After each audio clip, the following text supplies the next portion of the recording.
Hiya folks, Carl James here from Electric Media and Madness, joining me for another episode of Strange Tales. Today I want to bring you a little video highlighting the research of Robbie Graham into the classic science fiction film The Day the Earth Stood Still.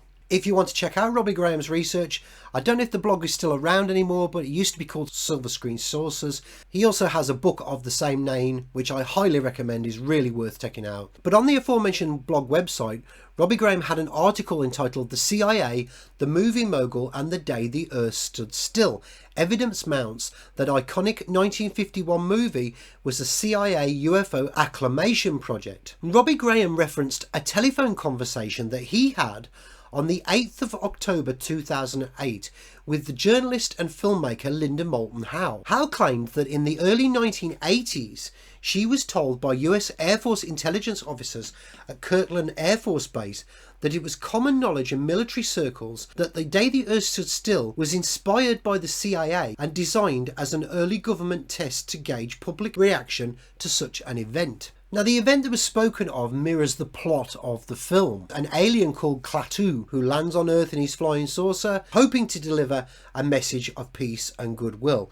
After a number of escapades, he meets a local woman and her little boy. He eventually demonstrates the power of this galactic federation that his race is involved with by creating a worldwide power cut. Realizing how powerful this galactic alliance of aliens is, the powers that be on the Earth decide to let Klaatu leave. He once again delivers his message of peace, hoping that they will join them in this galactic federation.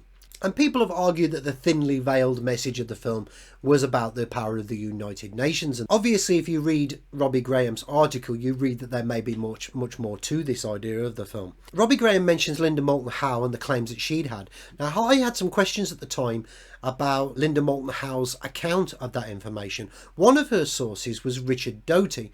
Now, Richard Doty has been revealed as someone who has spread a great degree of disinformation about the ET UFO subject over the years. And Robbie Graham confirmed that, and the fact that Doty was one of Howe's sources, in the comments section of a subsequent article about The Day the Earth Stood Still on his blog. He said, "I've no doubt that Linda was being entirely truthful in her recounting of the info relayed to her that day. However, as you rightly point out, Doty is a confirmed disinformation agent. But disinfo by its very nature does contain strong strands of truth. Would I believe anything Doty told me? Absolutely not. But the circumstantial evidence for the CIA having been involved in The Day the Earth Stood Still is compelling enough without the Howe-Doty element, in my opinion." I should note here that Doty claimed that he was a consultant on the X-Files between 1994 and 1996. He also claimed that he'd ghost written the third season episode The Blessing Way. It's fair to say that there's enough evidence out there to indicate that Doty has greatly exaggerated his involvement in the X-Files. Robbie Graham pointed out that Edmund H. North was a major in the US Army Signal Corps just a few months before being selected by Fox as the screenwriter of The Day the Earth Stood Still. Now, in his career, he went on to write numerous military propaganda scripts, including Patton and Sink the Bismarck. North was personally selected by the then head of 20th Century Fox, Darrell F. Zanuck. Zanuck worked for the military to produce US training films, specifically the Army Signal Corps documentary unit in 1942, and it appears that he was on the CIA's payroll as part of Operation Mockingbird. Now, Operation Mockingbird was an agenda designed to insert agents of the CIA into the media, specifically print, but it was also films and TV as well. And whilst producing The Day the Earth Stood Still, he was a board member of the National Committee for Free Europe, NCFE, established by the CIA in 1969. He also worked there alongside future CIA Director Alan Dulles, future US President Dwight Eisenhower, and General Charles Douglas Jackson. You might be familiar with him when you look into my research in the book Media PSYOP. But in a nutshell, Jackson was Deputy Chief of Psychological Warfare Division during World War II, and he would go on to be Special Advisor to Psychological Warfare for President Eisenhower. Darrell Zanuck once said, quoted in Tony Shaw's Hollywood Cold War article, "If you have something worthwhile to say, dress it up in the glittering robes of entertainment and you will find a ready market. Without entertainment, no propaganda film is worth a dime." Curiously, the director of The Day the Earth Stood Still was Robert Wise. Wise became the director of suspense and fantastic for RKO genre producer Val Newton. he eventually made his Hollywood breakthrough as a film editor at RKO, where he edited Citizen Kane for Orson Welles in 1939. This was just a year after the War of the Worlds radio PSYOP. His tenure would have placed him in direct contact with Orson Welles, whilst the latter was involved with the War of the Worlds PSYOP. Orson Welles and Robert Wise had a legendary falling out over Wise's editing of several of Welles' films, most notably The Magnificent Ambersons. Welles was asked to narrate the teaser trailer for Star Trek The Motion Picture, and famously objected strongly when he was asked to cite the name of the director in the narration of the trailer.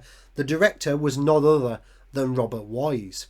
One of the individuals who allegedly originated the idea for The Day the Earth Stood Still, Julian Blaustein, was a staff producer for 20th Century Fox. Blaustein once said, quoted in December 2008, issue 176 of SFX magazine, "People don't buy tickets to listen to lectures. You defeat yourself if you try to say something in purely political orientated statements. It becomes a bore. The main idea in that story that was appealing was that peace in the universe had been achieved by sacrificing some sovereignty to a central agency, but irrevocably. So the United Nations for us became the focal point of the way to world peace. Give the UN full authority to step in, to put down violence wherever they saw it. To give up sovereignty is something that's very hard to ask heavily nationalistic entities to do, but it was an idea that was very appealing." As with Daryl F. Zanuck, Blaustein also produced training films for the US Army Signal Corps in Astoria, New York during World War II. Now this is interesting where it gets this idea of what The Day the Earth Stood Still was promoting, whether it would be a United Nations agenda, whether it had something to do with the CIA, whether it was something to do with the military, maybe all of those things.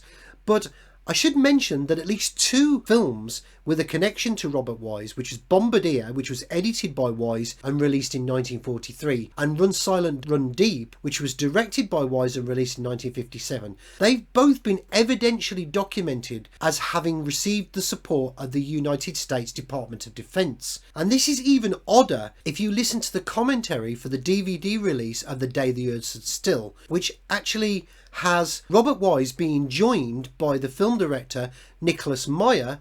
Incidentally, he directed Star Trek II, The Wrath of Khan, after Robert Wise directed the first one, Star Trek The Motion Picture. And Wise was asked by Nicholas Meyer about his involvement with so-called military films. And Wise said, "I'd been an anti-militarist all my life," which is bizarre.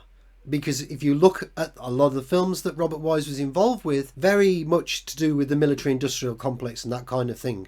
And of course we have two films that have been evidentially documented. What's interesting is that those two films, the information about those two films being involved with the Department of Defense, came about as a result of a Freedom of Information request that was made by one Dr. Stephen Underhill, who posted his response letter from the Office of the Secretary of Defense dated January the 4th, 2013 on the internet with a list of films that have now been confirmed as having received support from the Pentagon. That list includes a number of science fiction and fantasy films. One of them is Contact, Armageddon, Sphere, I Am Legend, Deep Impact, Apollo 13, Day After Tomorrow, Invaders from Mars, Star Trek IV, The Voyage Home, Indiana Jones and the Last Crusade, Jurassic Park 3, The Rocketeer, Mac and Me, Battleship, Battle Los Angeles. It also included all of the Transformers films. It mentions the Iron Man movie series, but I must point out that pretty much all of Disney's Marvel films by this point now, which includes the Iron Man films, they've been evidentially documented as having received production support from the US Department of Defense, as well as numerous other aspects of the military. One of the films that's listed there in that list is the remake of The Day the Earth Stood Still, starring Keanu Reeves as Klaatu, but it doesn't list the original. So who knows? Was it the military? Was it the CIA? Was it the United Nations? Was it all of those things? I find it fascinating that Wise said all of his films, he did not want them to be about the military, yet he did work on those type of films, and he worked on films that had support from the Department of Defense as well. So who knows? And as always with Strange Tales, I will leave all of this for you to decide. Thank you so much for watching. I hope you enjoyed this video. Please like, share, subscribe if you can. I truly would appreciate that. It really, really does help. If you're interested in my alternative knowledge research, you can check out my books. They're available from Lulu Publishing and Amazon.com, the links to which are in the description for this video. Thank you so much again, and I will see you again very, very soon. Bye bye for now.